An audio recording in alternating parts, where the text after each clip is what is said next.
At long last on the Unveil Podcast, I am interviewing Michael Ostrolenk today. Why do I say at long last? Well, because Michael, of anything, is one of the best connectors in the world.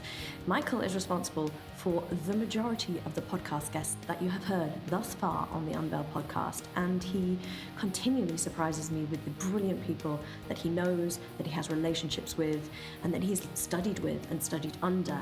And so when it came to interviewing Michael, we kept very practical, actually. But Michael Ostrolenk has been exploring the relationship between post-conventional living, transformational leadership, optimizing health and regenerative paradigms his whole life. He really does mean his whole life. When you listen to the kind of genesis story of Michael today, you will understand that I thought I started young because I started at sort of 14, 15, 16, 17. He began at 9 years old when he worked with a psychotherapist, Pat Lawson, learning miracle of miracles, biofeedback, meditation, and guided imagery. This took him on a very specific track, gaining a master's degree in transpersonal counseling psychology from the John F. Kennedy University and completing postgraduate training in somatic psychology from the California Institute for Integral Studies. As part of his postgraduate studies in body-oriented psychology, he was also trained and certified as a massage therapist from the McKinnon Institute. And he spent a lot of his career as a marriage and family therapist, serving patients dealing with mental illness, neurological impairments, chronic and life-threatening diseases, and relationship problems. I could go on. More of Michael's bio will be in the show notes. Today's conversation was actually really practical. We got to dig into how do we cope with life? All of this knowledge, all of this stuff that we learn, and when we're in the inner work world, how do we actually live as human beings in the most effective way? I dug into how Michael copes with stress and his tolerance and all of those things. This was a really lovely conversation, and I suspect the first of many with Michael because he's just a wealth of knowledge, information, and as I said before, relationships and connection. Happily, Michael is also an Apeiron certified genetics coach and runs a lot of training for the Apeiron Institute. And this month, I am going to meet Michael in person for the first time here in Austin, Texas, which I'm so looking forward to. However, for now, please enjoy this wide-ranging, very practical, and deeply insightful conversation with Michael Ostrolenk. So as you will have heard from the introduction, I have a very special guest on the Unveil podcast today. The reason being, he is responsible for many of the guests that you have already heard because he seems to have many superpowers, one of them being an ultimate networker and connector. Michael Ostrolenk, welcome. Thanks, Victoria. Great to see you, and I appreciate the invite to be on your show. Oh, for sure. I was sort of a dropped ball. I was like, how have I not had Michael on my show when I've actually interviewed all of the people that he knows? So I'm so looking forward to this conversation. And Michael and I know each other because he actually is affiliated with Apeiron and the team there. And that's where our medical director here at Kuya comes from as well. So there's many cross links. And I was working with Michael as one of my Apeiron coaches for a bit. So that's our history. But that should give our listeners a tiny fragment of what you do. Let's zoom out and help us understand what it is that you do. And as I always like to say, how do you serve? Oh, I love that. So one way to go in is I can talk about the multiple hats that I wear, which I think would be kind of interesting. But let me talk about kind of the underlying structure that leads me to wear the different hats and the stuff that I do.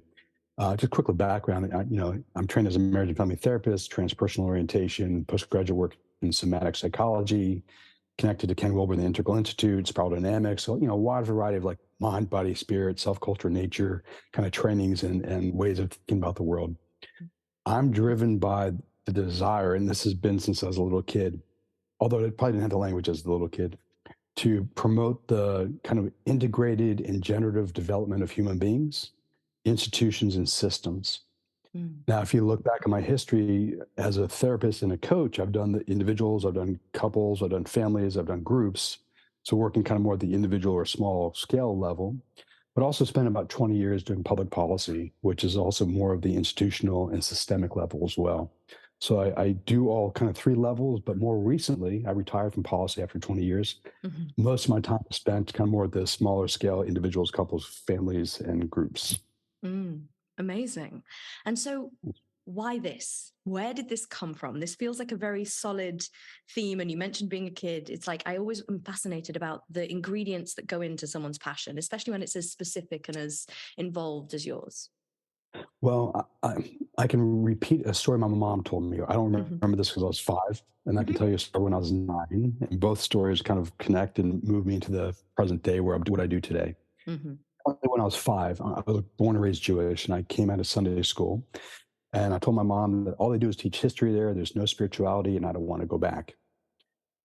I have a hard time thinking that I was 5 and I was had that conversation with my mom, but she said that I had that conversation with her and I was really on a spiritual path. Although Mm. I can't imagine as a 5-year-old, I actually knew what that meant. Mm. But it came to light actually when I was 9. And I can tell you a funny story, but the end of the story is I worked with a really good therapist. I had some issues we can get into, but she she was a therapist, not a psychiatrist, so no medications, and she was kind of cutting edge. This is 1979, 1980, and she taught me biofeedback, guided imagery, meditation, got me into the martial arts. Um, and so my interest in spirituality moved eastward because of kind of her direction, because at the time meditation was more of an Eastern thing, at least publicly here in the United States. Obviously, Yeah. all of wisdom traditions have meditation practices and spiritual practices and stuff, but not conventionally speaking, at least not where I grew up. So I went east. And for example, my first 3 books were No Mind, Zen Mind, No Mind by Daisetsu Suzuki, Mm. a book on Zen and the martial arts, actually a book called Zen and the martial arts, and a book on yoga. Mm. And she lit me off on that path, and I got into yoga, got into the martial arts, got into Eastern philosophy. I also was kind of a normal kid too, but also subscribed to East West Journal, which is at the time probably the coolest journal, probably still is, like retrospectively out there, Yeah. because a lot of the people I read about when I was a teenager became Mm. professors of mine or were like the higher ends of a group of like an academic program where I studied under their students. It's like Right. Ken Wilber was talked about, Stan Groff was talked about, and I eventually studied with Stan, and I actually got to hang out with Ken. So it's like, really kind of cool. Yeah. Yeah. Yeah. I mean, it strikes me as well as it takes sometimes when you get into this really early, you have these journeys. I count myself as one of these people where you have the real great luck of meeting and being with people who then become leaders in the field. And suddenly you're telling your story and it's like, I don't know how I did it. I just had an interest and like followed. And these people weren't gurus at the time. They weren't who they Yeah, are yeah, yeah, now. exactly. Yeah, Yeah. exactly. Yeah, and along the same path, unfortunately, my mom had some health issues too, and she tried everything left, right, center, up, down, like conventional medicine, osteopathy, nutrition, everything, including kind of working with functional medicine doctors, Mm. including working with shamans. So, like, even as a kid, I had not only the intellectual interest and the personal practices, I Mm. got the exposure, like interesting ways of thinking about human health and well-being, just Mm. being around my mom and my family Mm. dynamic. Yeah. Mm. So, how would you describe your philosophy on human health and well-being then? Yeah, that's an excellent question. And I hold 2 divergent views in mind when I explain this to you. Mm. And this is going to sound kind of sophomoric, but one is what I would call it kind of this Captain America approach. Like, we can do everything. We're Americans. Like, I know you're not American, but like, we can, like, is kind of the like thing Americans Yeah. can do. And meaning we can optimize everything. We can Mm-hmm. be more effective and efficient. So like, I've been driven by that kind of meme into my life. Like, oh, we can do better. We can do better. We can do better. We can do better. Mm. Somewhat balanced out, not always well balanced out, by a more Eastern approach. It's like, yeah, you can push, but that is not always the best approach to life. Like, there are Mm. natural flows in life, and like if you tap into those flows, life becomes not easier. It becomes easy in a kind of a spiritual sense. Not that there's no challenges in life, but you're Mm. not pushing rocks uphill. So like, I hold both of those as kind of like my philosophy is like, Mm-hmm. yeah, we can optimize the human system spiritually, mentally, emotionally, physically, physiologically. Mm-hmm. And there are just natural flows to human life and life on the planet, and energetic flows between Gaia and the human systems and other natural environments as well, that we can tap into. And it's not about pushing and better and optimizing. very American. So like I try to balance those two approaches to myself and Yeah. my work. It's not always easy though, is it? It's like how holding that paradox of limitless but also acceptance is kind of like you could catch yourself in the middle. Very much so. And one of the hats I wear is I work for a company called SEALFit, founded by retired Navy SEAL Commander Mark Devine. And that's the very American approach. Like, we call it 20x. You can 20x your performance. You can be more effective and efficient. You can push through. Indomitable spirit, unbeatable mind. Yes. And that sometimes gets in the way of me just experiencing life and the flows. So yeah, I can get one way or the other to the extremes, and I have, and then there's health consequences to one side versus the other side. So it's an interesting dynamic for me over my lifetime.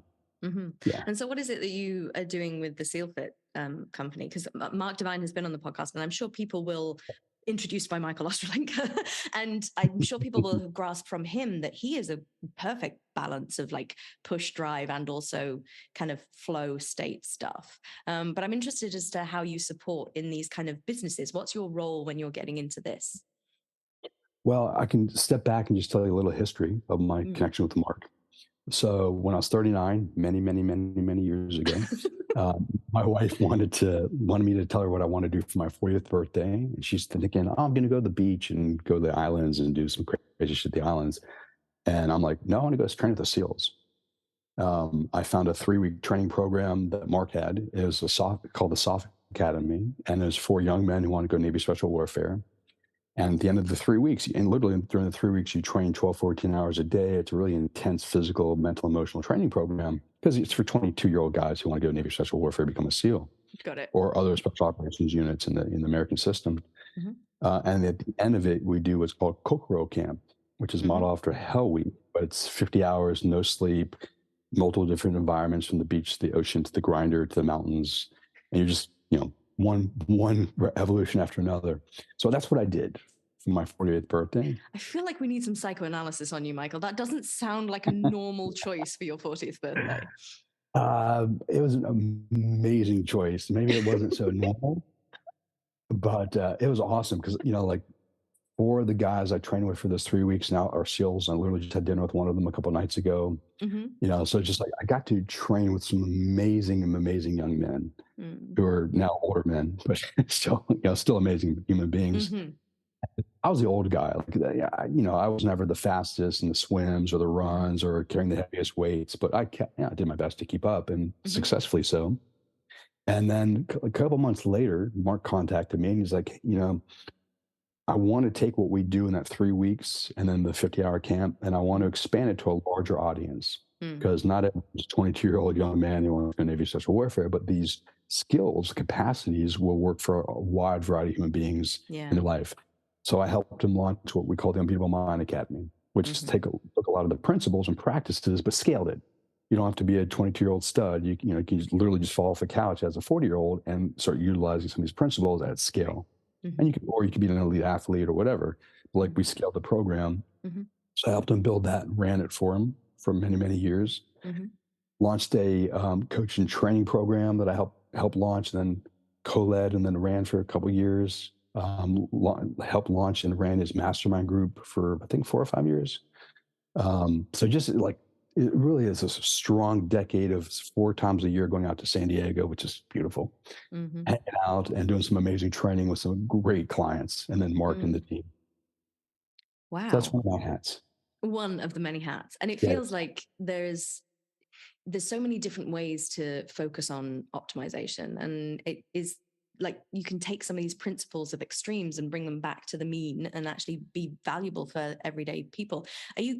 Are all sorts of people going through this kind of stuff? Is it everyone from every walk of life, or do you find specific types?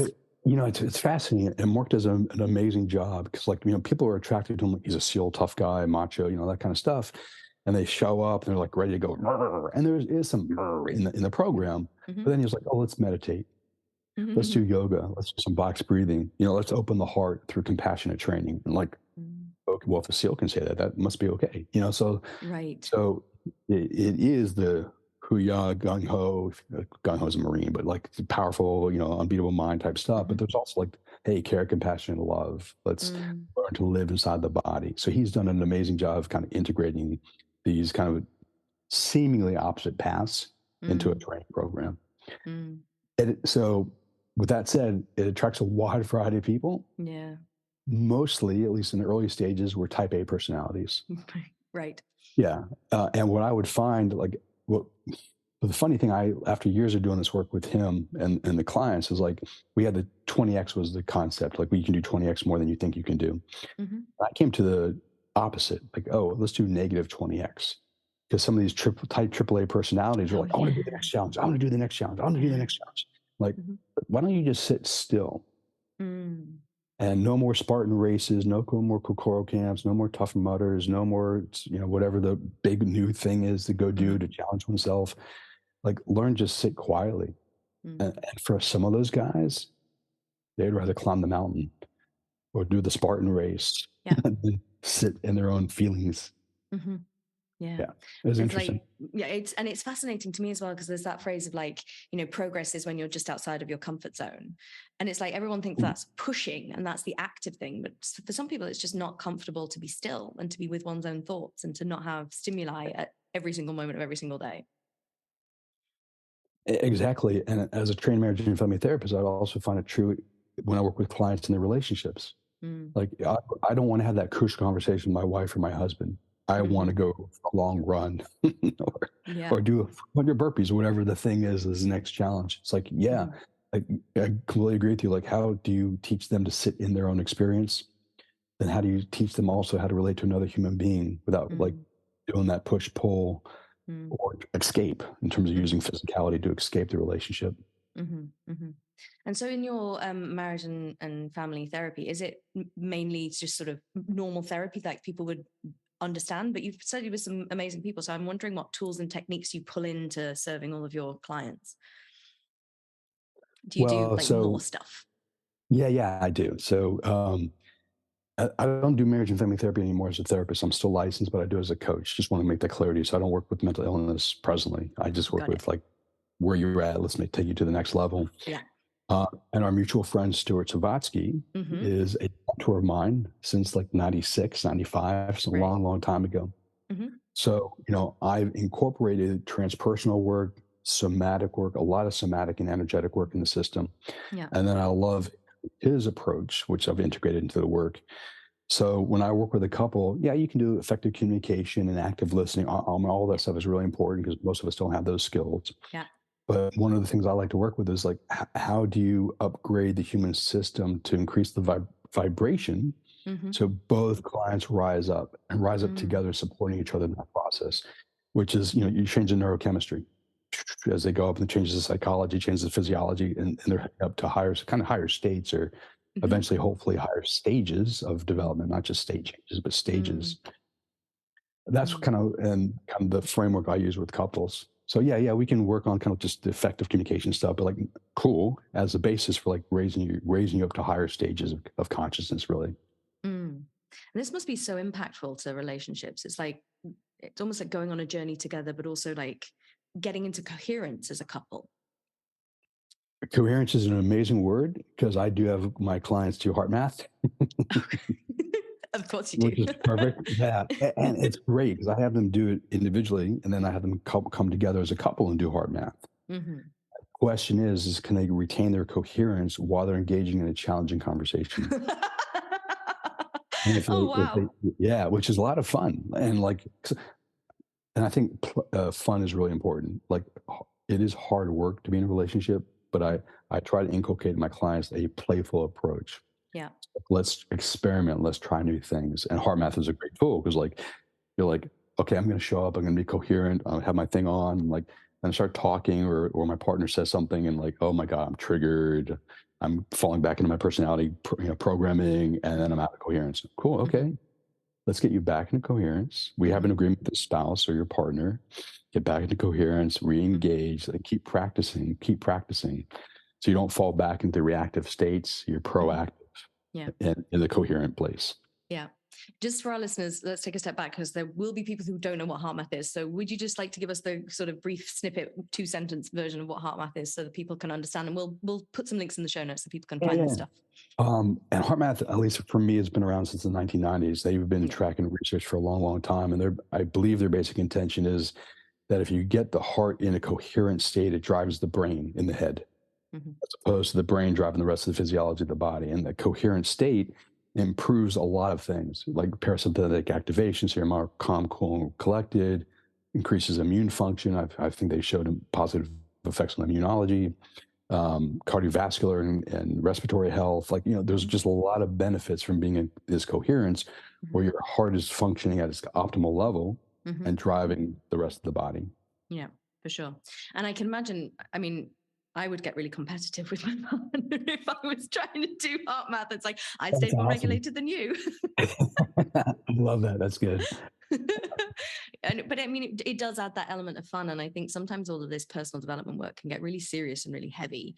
And having fun, I think, is a really important thing to kind of just sort of mention in terms of like, it's important to lighten and have some levity. I completely agree. And depending on kind of the each of the individual couple that I might work with, their like family of origin issues and stories and stuff like that. For most cases, we'll create a safe word or a safe phrase, right? A fun safe word or some phrase, or physical activity like slap the butt or grab the touchy, or various things you do to break the spell when people are spiraling into their programmed habits and their reactive states. Because you got to be careful about it, because you don't want the other person to feel spoken down to by someone making a joke about it. That's not the intention. Yeah, that's why the family of origin stuff is really important. But like, if we can come to an agreement, like, let's be playful and break the spell, so we're not doing the cycle down into like our reactive states. It can be really helpful, and it's funner. Much, yeah. So what are some of the other hats that you wear? Because you do so much, Michael. Honestly, you're one of those people who does more than me, and yet managed to remember to send me messages about my self-care routine. I'm like, so what are some of the other hats? So I do work for Dana Micro at Apeiron Zoe. I co-lead their mastermind group, the Arte Collective. I work in their medical clinic, so I coach their medical clients. And I also teach in their Emergent Academy, which I love, because I love to teach. So that's a great opportunity. And I literally just gave a talk a couple of days ago in their academy. This is great. And I love how there's lots of full circle things happening in my life at this moment in time. And I was literally at Apeiron on Monday. And so for everyone who hasn't listened to previous episodes, Apeiron, they have a clinic. They're a longevity age rejuvenation center, very much focused on health optimization, but have developed some incredibly comprehensive genomic assessments and panels and programs for various different things. But I was actually there on Monday trying, being the operative word, to have some apheresis. It didn't work. They didn't get a vein. I don't know if you can see the massive bruise. Oh, I can. Yeah. Wow. Anyone who's watching the video version, I have very deep, very valve-based veins, and so we really struggled. Taylor, their beautiful nurse who used to work here actually at Kuya, was really, really nervous, and so yes. But I just spoke to her last week. She's the first time. She's awesome. The team, she's new there, so she left here and is working there full time. And the team there are lovely. But Dan and Micro have been very instrumental in my life, and I'm sure for you as well. But I am trained in the Apeiron genomics. And so what Michael's talking about from educating, you can do this yourself if you're listening. You don't need to be you don't have to have any qualifications to do Apeiron's training, do you? I don't think you do. Well, you mean like you don't have to have a previous degree, like a doctor or a doctor? No. Yeah. And it's really fascinating stuff. So, and what parts of the training do you do there? What are you kind of teaching on? So I kind of teach on the coaching side of things, like how to coach, as opposed to like, the sleep or nutrition, peptides and things along those lines. Yeah. So like, for instance, this last week I taught on how to create AM and PM rituals, transitional rituals between like going from home to work to home. AM PM rituals were like, how do you start your day, bookmark your day, open your heart, for your mind, get your body energetically flowing. End of the day is like, how do you reflect back? What are the lessons learned? How do you bring the nervous system down, prep for sleep? And then I did some sleep rituals, like how can you use dreams to change one's unconscious programming? So that's what I did last week for them. You're going to have to double click on, well, no, I'm going to double click on all of that. So why are morning and evening routines important? Why would you say? Well, for anyone who's really interested in optimizing their human health, it takes discipline. And it's not, and it can't just be like, oh, I did something for a couple of days, and you fall off the wagon. It's like, no, you actually want to be able to do something on a daily basis, even if you have to stack habit, which is completely fine to make it easier for you. But you want these to be kind of eventually background noise in your life. This is what I do. I brush my teeth. I don't have to think about it. Yeah. When you first started brushing your teeth, you probably had to think about it. Your mom and dad yelled at you because you weren't brushing your teeth properly, whatever. But eventually just what you do. Yeah. I want my clients and our clients broadly, or any human being who wants to optimize their health, to do that for themselves. What are the few things they can do every morning as habits? And I break up the human body. So I was like, what can you do to open the heart? What kind of gratitude practice? Because like getting a smile on first thing in the morning, it's a really nice way to start the day. How can you free your mind of any stress that you might be bringing in from the day before, so you can have a clear mind and think more, in a more relaxed manner, but more comprehensively or systemically, without like binary cognitive processing issues. How do you free the body? Like, so it's loose and relaxed, but mobile and full of energy. So like we do various practices that you do that to begin the morning. That's just a wonderful way to start the day, as opposed to like I fell off of bed and I have to rush to do whatever I do. Like, then you're kind of hurried. That's not a very good way of starting your day. It's not, because that energy bleeds into how you do everything else you do during that day. Yeah. Exactly. In fact, that's been my energy today. So like I noticed the difference. I mean, just stupid things like a phone call pushed me late. And so I've arrived at everything just at the minute it was about to start. And it just builds this kind of frisson of stress inside you, that if you don't have tools to bring yourself back down, to actually ground yourself, to take yourself out of the nervous system state, you kind of like stuck doing everything like that, which is expensive energetically and very unfun. Well, and there's a cost to that long term. Because, and I'm not speaking to you necessarily, but like if you do that through your whole day, most likely your sleep is going to be disrupted and will throw off the next day. And then a lot of people, when their sleep is disrupted, they go for carbs, simple sugars, and then, other poor habits. And just like a cycle that just gets worse and worse and worse and worse and worse. That's why we teach state changes. Like how can I go from what I'm feeling right now to a different state, so I can be more productive and take on the day and do what I need to accomplish, as an example. Yeah. Well, and you just mentioned sleep. So what were you saying about dreams to change your subconscious? Like, what? Tell us all. Yeah. So I created a really fun exercise called 1, 2, 3 Dream Yoga. 1, 2, 3 Dream Yoga. And 1, 2, 3 is first person, second person, and third person. So first person, second person, third person. And this is an exercise you do at literally the end of the day. Like you're not on the TV, you're not on your phone, you're not talking to your partner. You're in bed. You got your eye shades on, if that's what you do, or on. That's what you do. You take a couple of deep breaths, and there's 2 ways of doing this exercise. One is if you have a question you want answered, and you want your unconscious to kind of process it throughout the night through dreams. And the other one is if you want a personality or reprogram the unconscious. So you have a new way of being in the world, a new behavior, a new kind of approach to life. Let me start the latter, because it's easier to explain. My favorite example, and I use this, I think, on Wednesday when I taught this, is let's say you have to public speak as part of your work, but like you hate public speaking. And you can, you figure out like, okay, when I was 7 years old, I was in front of my class in kindergarten or first grade, and my teacher laughed at me, or some of my friends made farting sounds, and I got really scared and I effed up, and like, I'm never going to public speak again. Like there are usually, for most people, times in their life which set them off on a course against what they eventually what they want to do in terms of being a good public speaker. So become fearful. And so we break it down into first, second, and third person, because that's where the negative script came in. Either first person, they came up with it themselves, like, oh my God, I'm going to be a horrible public speaker. I'm a horrible public speaker. And then they mess up because they keep saying that to themselves. Second person would be a second party says something to them, or they perceive a second party Yeah, saying something to them, like a sure. classmate making a face or their Yeah. teacher like making a face or whatever. And it might not even be about them, but that's their perception. Mm-hmm. And that becomes an internal script. Then becomes first person, like, oh my God, I'm embarrassed because my teacher's making faces or my friends are Mm-hmm. making faces. Mm-hmm. Or it could be third person where you have two people talking to each other. You perceive it as about you, and it might be Yeah. about you. Yeah. Then it becomes first person script. Mm-hmm. So my basic intention with this exercise is you want to undo all of those negative scripting from those three different areas in one's Got it. life and Got it. replace it. So in first person, you might, and this is really important. It has to be what is important to you. I'm just going to say what I might say. Mm-hmm. I might say something like, and I'm laying down, I'm taking a nice, slow, deep breaths. My body's relaxed. So I'm kind of in a hypnagogic state. And I might say something like, I am an amazing, fun public speaker, or, various words that like kind of excite me. Mm-hmm. And I say that to myself. I'm breathing deeply, so I'm anchoring the breath. I can see my audience, so I'm like anchoring my visual cortex, Mm-hmm. and I'm seeing the audience smiling and engaging with me and having a good time and like really like paying attention to what I'm doing. So I'm like, oh, I feel really good. So it's like I feel good. I see them, makes me happy.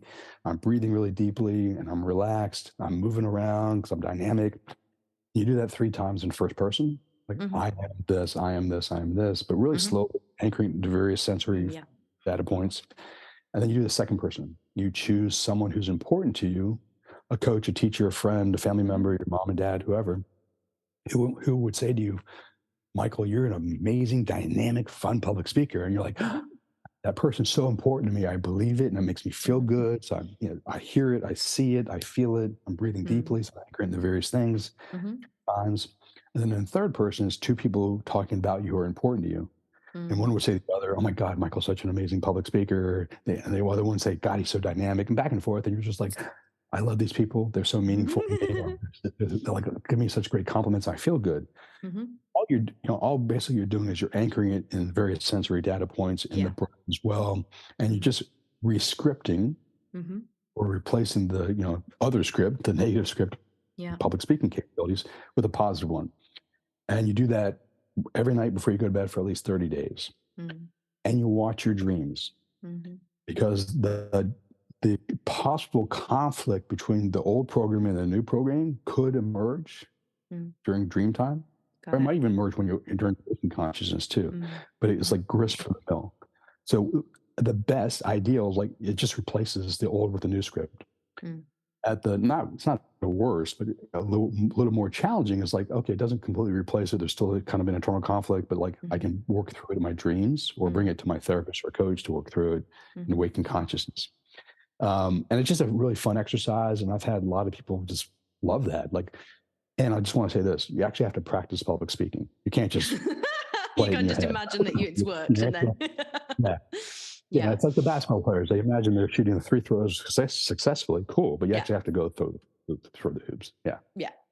Cool. Yeah, that's when you do your dream up. Yeah. Awesome. I mean, some of these things are like just so simple. And I think people think that reprogramming stuff is complicated, but our brains are horrendously neuroplastic. They will change. It just requires repetition and practice.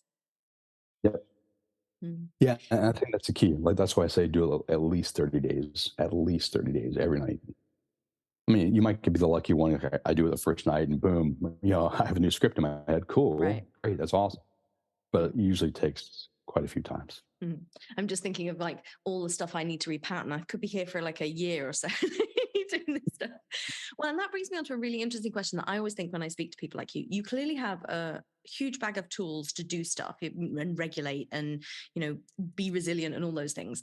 What makes you stressed? What gets you out of your center? What's the things that like stress you out, if anything? No, excellent question.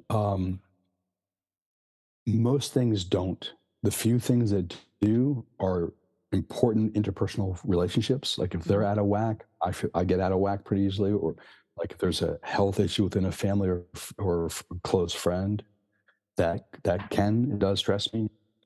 If there's interpersonal conflict, like I've gotten a lot better at it. You're talking about matching styles, much more secure than it used to be, which is great. If you asked me this 30, 40 years ago, I'd be like, oh, I'm a mess. If there's interpersonal conflict, I don't want to Mhm. resolve it immediately. I can I can sit in that discomfort much better now. Mhm. And because I can sit in discomfort much better, there's a lot less of it anyways, because I have more skills over time.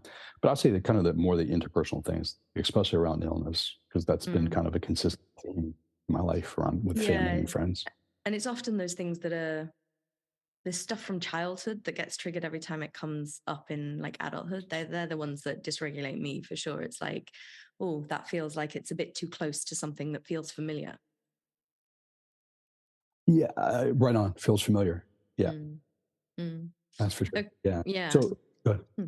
No, I was just going to say, so how do you move through those things for you personally? It's like, do you have a way to do it, or is it just you have to sit with the discomfort for a bit? What's the process?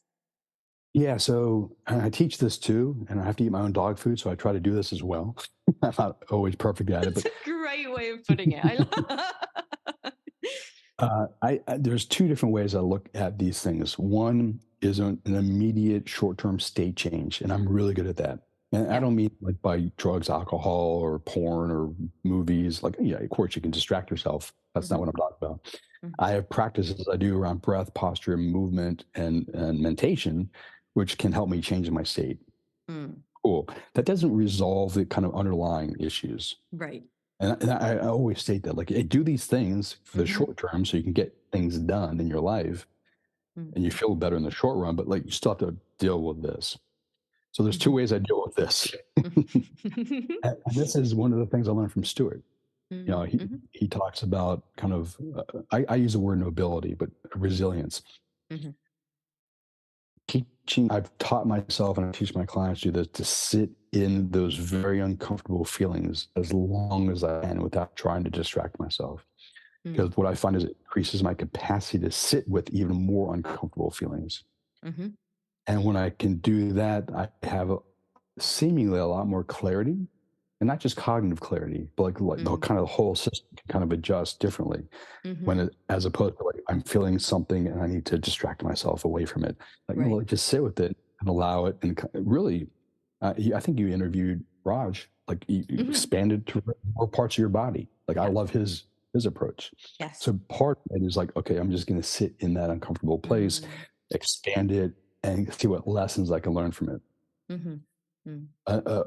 On not just me doing it by myself, Yeah. but I also have an amazing team of therapists and coaches and healers I work with too, Hmm. who help me. Like I believe you might have interviewed Lowen. Hmm. Oh no, Okay, it's on the books, but yeah. Hmm. okay, so he's my therapist. Mm. Example, amazing dude. I'm glad you're gonna be interviewing him. But like, so he taught me how to do chair work, or actually it's not even a chair, it's the bench work, where you lay on the bench in certain positions, very stress positions, and you do some breathing exercises and extend the fascia and the muscles, and it really allows like the full expansion of the breath and the energy flows to the body.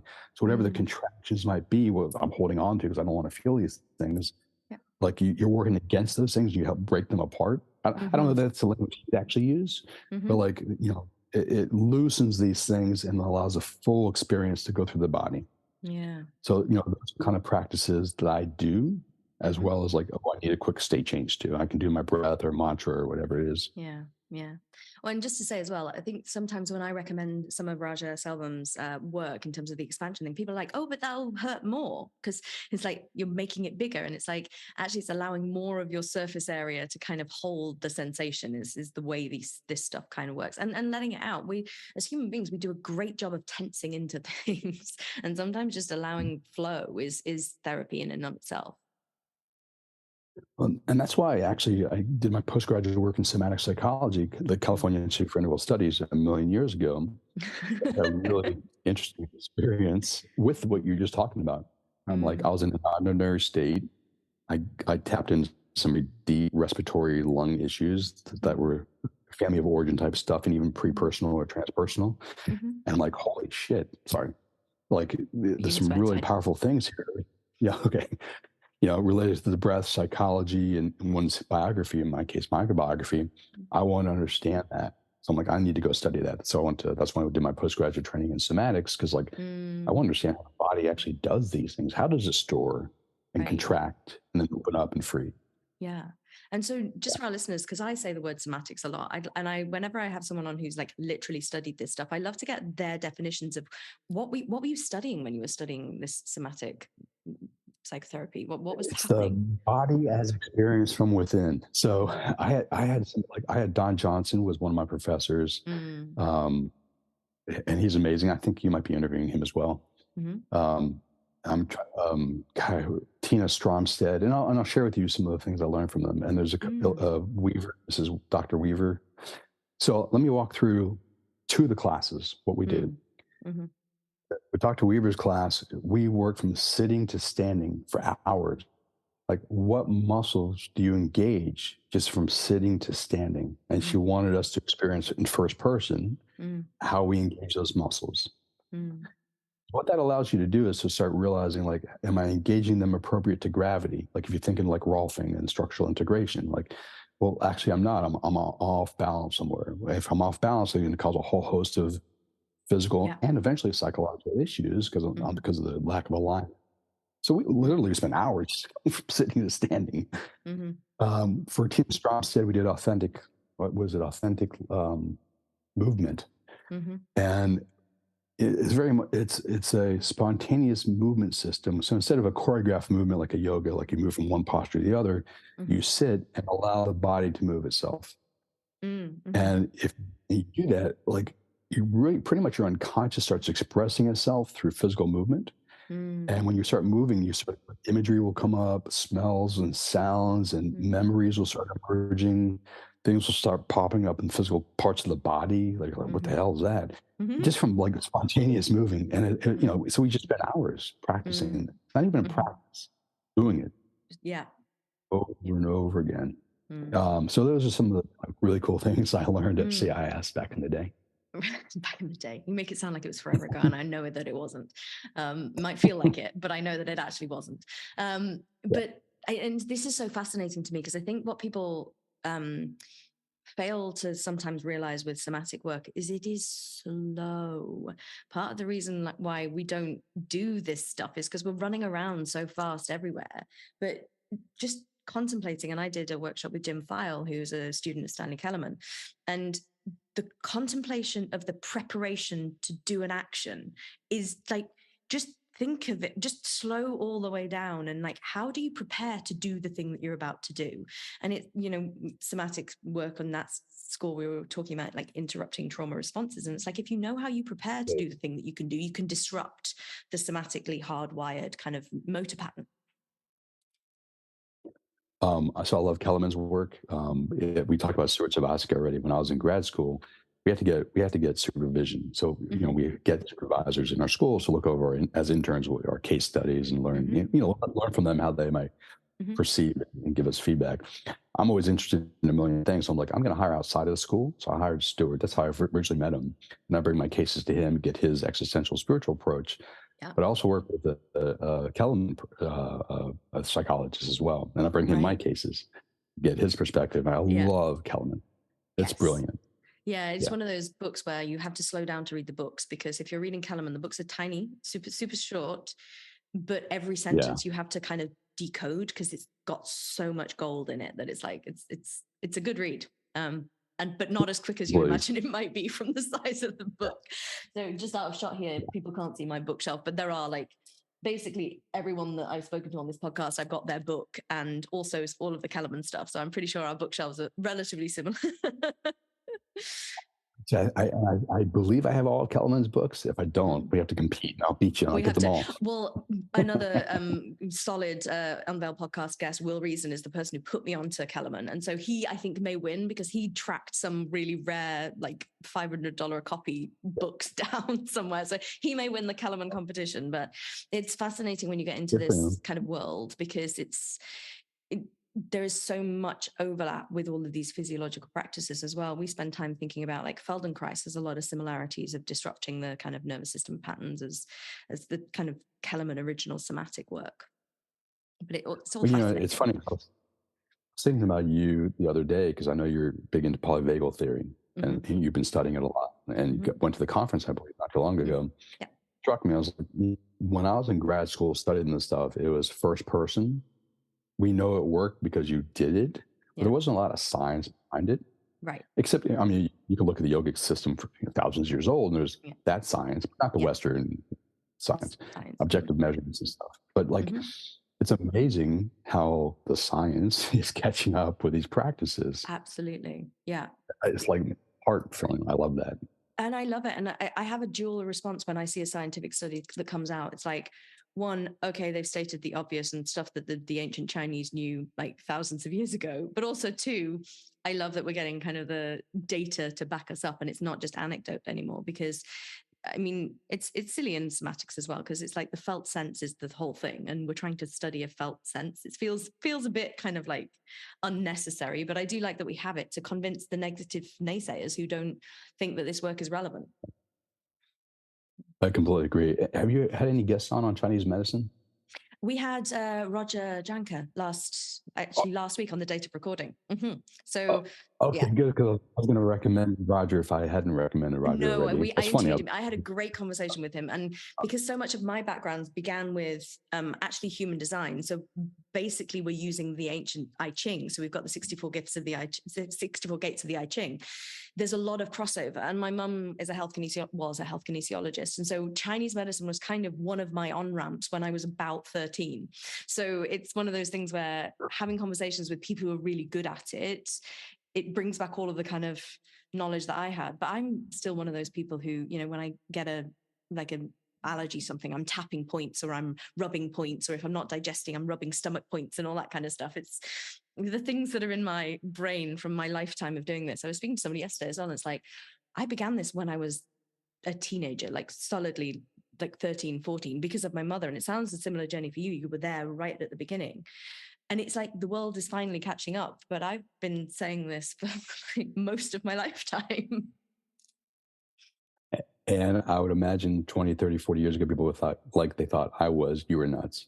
Oh, No, totally nuts. No. Everyone, even in my small circle, thought I was totally nuts. And because I was unwell at the same time, so I became unwell at 17, people associated my kind of interest in things like human design and gene keys, which began at the time that I was there. They associated my interest in that and my relationship with the founder of the gene keys as part of the problem of my illness. And it's like, wow, that's interesting. Yeah, I mean, it's just the way the human mind works, and you can speak to this better than I can, but it's that association, as you were mentioning with your 1, 2, 3 dream yoga. It's like you perceive that someone's talking about you, you take it on as if they actually were, and they might not have been at all. So, yeah. Yeah. And the even other levels, like if they were, who cares? But, when you're 7, 12, 15, especially if you're a teenager, it really matters. Depending on who the person is. But also, like, you haven't yet learned how to not value everyone's opinion because you think it all matters. Like, don't you remember being a child and thinking that your exams and your test results actually mattered? And it's like, they don't. Nobody asks me what GCSEs I got from the UK. It's just like, nobody cares. Yeah, it's funny around education. I had some really bad learning disabilities. So I love to learn. I had a lot of challenges when I was in school. School was not my place. Learning was. And that's so fascinating because I think our education system is one of the most broken. Our healthcare system and our education system are two very broken systems because we are expecting everyone to be the same and everyone's different. And like, you're an incredibly intelligent guy who just doesn't do linear learning, I'm assuming. Which got me in a lot of trouble, literally, as a kid. Yeah. I'll share with you one story, but let me ask you on the education front, if you're ever interested in talking to kind of some of the pioneers in the alternative education movement, let me know. I spent about 6 years in that space, getting to know a lot of folks. There's some amazing. I would love to. And actually, it occurred to me when I was speaking to Bar and Josette Lovemore, another introduction from Michael, that their stuff should be in schools. Like, they should be educating, because we're not doing a good job of educating our children, and we're not even educating them in the important things, and the things we are educating them in, we're not doing it in the right way. It seems very broken. Yes. And if you actually study John Taylor Gatto, he wrote 4 or 5 books on education. He was a teacher of the year in New York City, really interesting fellow. And during his acceptance speech, he just trashed education because he saw what it did to kids. And His basic intention, if you read the primary documents from the founders of the education system, we incorporated it from Prussia, actually, came through that part of the world to the United States. And it was really clearly about creating people capable of working in the factories. You wanted two classes of people, one for factories in the military. They follow rules. They go from one thing to the other, the bell to bell to bell to bell. Everything's broken up into simple pieces. Then you wanted a ruling class. And it's not a conspiracy. Like, he lays out these documents where these people were just talking like, this is how we need to structure society. It's like, ooh. And that's where our education system came from. Yeah. Sometimes I get very angry and feel like, people, we just don't update. I've learned this when I was very young, and I learned it reading Michael Pollan's In Defense of Food book. Because I was like reading all about nutrition because I was unwell nutritionally. And I was reading this book, and it hadn't occurred to me that we all have biases that we don't question. And something about that book really made it land for me about, like, we just don't change the thing because we don't stop to think that we had to invent it in the first place. So somewhere it's a belief, it's not a fact. And we get to question everything. Education being something that really important that we should be questioning. I completely agree. And I, like you, probably a long history of questioning everything to the annoyance of most people around me. But yeah. And yeah, I coach my clients to do this. I coach people to become annoying 3-year-olds. Why is the best word in the human language, in my opinion. Yeah, so it's funny because with my clients, I'll do why and how. Like, why do we do it, but how do we do it? And this is more therapeutic than like less challenging the education system or industrial capitalism system. But I find with a lot of therapies, it's like we want to know why we do it. So there's a history, there's a starting point that we have, various times in our lives where it gets added onto. Cool. That's cool. That insight doesn't necessarily change behaviors. No. If it did, then you would be like every day with a Freudian psychologist for 5 years, and the same person. You'd need to revisionist history, everything. Yeah. And for some, it might be like you have that insight, and like light bulb goes off, and it changes who you are, and you can change how you show up in the world. Cool. I'm not saying that's not a possibility, but for most people, it's like, okay, great. Now I know my mother, my father, my uncle did this, and this is why I do what I do. This is why I do what I do. As an doesn't change your behavior. So I always ask how people do what they do. Right. How does it show up in the breath? How does it show up in the posture? How does it show up in the muscle systems? How does it show up in the script in the head? How does it show up visually? If there's any auditory things, smells, how does it show up in the organ systems? Because once you know like how you structure your whole system as a reaction to a perceived or real threat, the environment or internal conversation, then you can deconstruct that and replace it with a new way of being in the world. This is so good. And I hope people are really like recognizing that what Michael's sharing today is really actionable stuff that you can do right now. You don't need a therapist. You don't need anybody to actually tell you. You have exercises right now to actually help you stop and deconstruct some of the things that you do. And I think, sometimes the only ingredient that's necessary is a tool, a how to do the how thing, we need to understand how we break the patterns rather than just focusing on the patterns that we don't love about ourselves. And I'd add 2 things to that: the discipline to continue to practice. As you can think, maybe you do it one time and you're done, cool, but most likely you got to keep doing practice because there's layers. And then I think community or when social ecology is really important. Because having worked with both families, but doing a lot of couples work, I find if one member of the couple starts, I'm on a growth path and I'm growing, and the other is like, well, I don't like you growing. It's a threat to who I thought you were in our relationship. Right. So like having buy-in and support from those around you is also really important too. It's interesting. And I love that you came back to community, because we at Coherence are building our kind of community philosophies at the moment. Well, we're actually rebuilding some of our medical, just ethos stuff and what's really underlying this. And everything that I put for a recommendation for our clients is community is part of it. So coming to our events, being part of a like-minded social group. We're contemplating the 2023 roadmap, and it's like we actually want our community wellness initiatives right here, like now, so that we can build healing based on being part of a group of people, because the evidence shows it's more powerful. The evidence shows that you are more likely to have success in group therapy if you're feeling part of belonging and communities. And people forget that, people tend to isolate when there's illness, especially speaking personally, just because I'm a medical person here.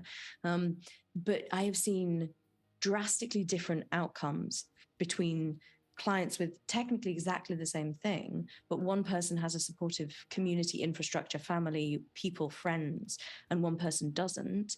Literally the health outcomes, the potential is totally different. Completely agree. Did we ever speak, obviously not today, but about the Health Medicine Forum and my work with Len Saputo, Dr. Saputo back in the day? No. I think this will be of interest to you. So Dr. Saputo, and this is the 90s, was really the cutting edge, I would say, of kind of functional integrated medicine. Yeah. This is San Francisco Bay Area. And he created what's called the Health Medicine Forum. And it's a fun story because I went to lecture of his when I was in grad school, and I was like, man, this is awesome.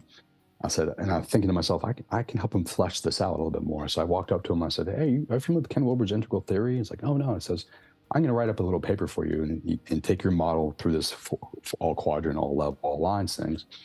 And I wrote up a 4-page paper and I brought it to him like 2 days later. And and he's like, oh, you're on the board. Like he brought me on the board.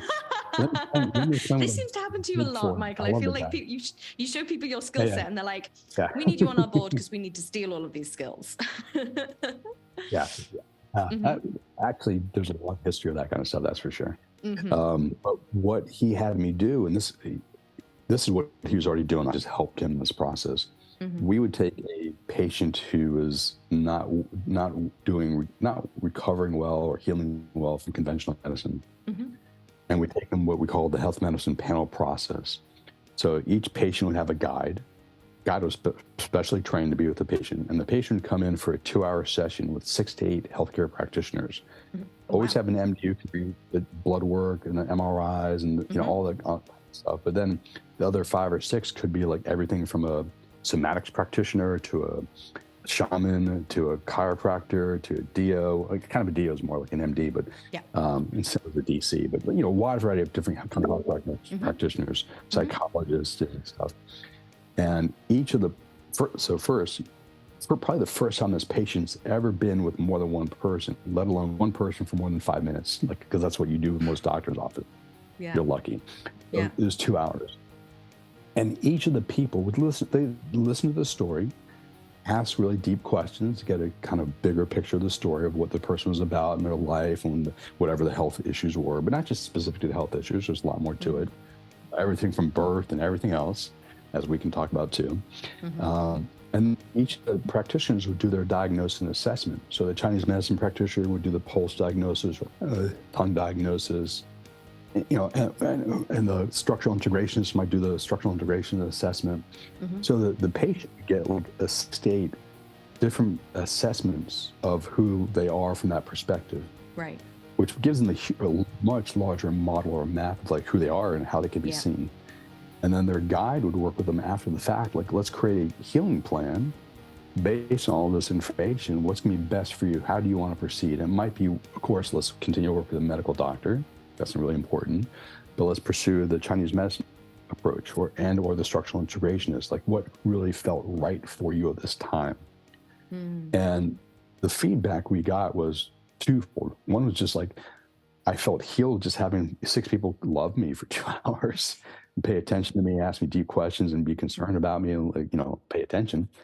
And then because they kind of got a larger picture and then tools and practices from different perspectives to move forward on, healing could occur. Because let's look at your nutrition. Let's look at your mouth. What kind of fillings do you have? Let's look at your microbiome. Let's look at your structure, your physical body, whatever. Well, the various things we can do, and then let's modify those accordingly to move you in a better place. So I worked with him for quite a few years doing that, and it was a great experience. It's so fun. And I love that you shared that, because that is what I've always, just as a single human, not having the 8 other people, but it's always what I've tried to do in my clinical practice. There is a real gift in just spending 90 minutes listening to someone's story and then working with them to explain what I'm seeing as from my perspective and what could be argued, and then collaborating on a health journey. It's like having the direction that you get to participate in, it's so foreign to people. I remember it always used to strike me when I got emails thanking me for my time or for listening or for working with them. And I'm like, that's called being a human being and not like an authoritative doctor. But you're right. It's not an experience that anyone has if they haven't been in kind of the functional medicine world, where typically, and there's bad functional medicine practices as well as there's good, bad and good everything. But typically we take more time because we want to understand the client's why and motivation to push them forward. So I love that you spent time doing that. That feels, I mean, it's fun to be in the healing arts. I feel that anyway. I completely agree. And I got the benefit of like hanging out with like 6 other amazing healthcare practitioners and learning like, oh, there's how the Chinese medicine people think, or the Tibetan or the Ayurvedic or whomever they were in the room over the couple of years. So nothing beats that. It's like No. And you also find out how similar these philosophies are, and they may have a different languaging system around it or a different, association, but every single one of, particularly the functional Ayurveda, the kind of Tibetan, they have very similar ways of looking at physiology, and it's very naturopathic in nature. It's very remove the thing that's preventing the actual normal physiological, back to where we started, that limitless capacity of the human vehicle.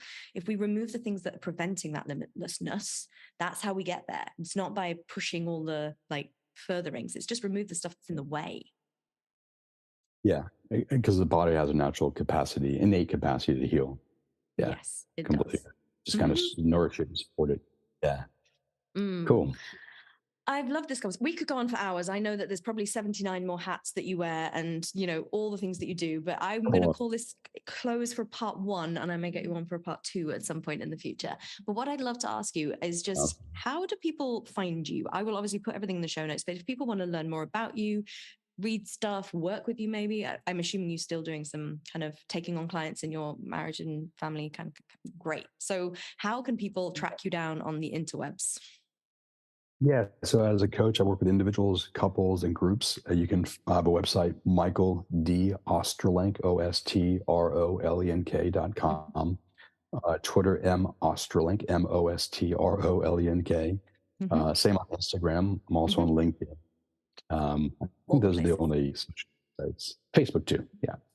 Yeah. Great. We will link to all of that in the show notes, and we will make sure that people can find you. And I'm going to try and tag all of the episodes that we've mentioned today. But I hope that you are getting the sense that Michael Ostrolenk is basically part of the Unveil podcast, because he has introduced me to so many of the people that I've interviewed, and they've all been exceptional guests. They've all been really stellar humans in the world of healing. And I think when you have such an illustrious career as you've had, you just gather these gems of humans who are not only brilliant at their craft, but also super nice people. Like every single person that I've interviewed has been genuinely giving and loving, and it warms my heart. A lot of people have had medical trauma or trauma with like healthcare stuff, and yet we're in this kind of personal development world, and to have so many people in your network who are just amazing, it says something about you as well, Michael. It's a very great testament to the people that you collect along your way.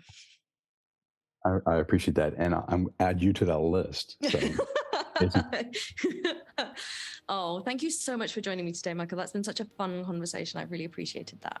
Sure.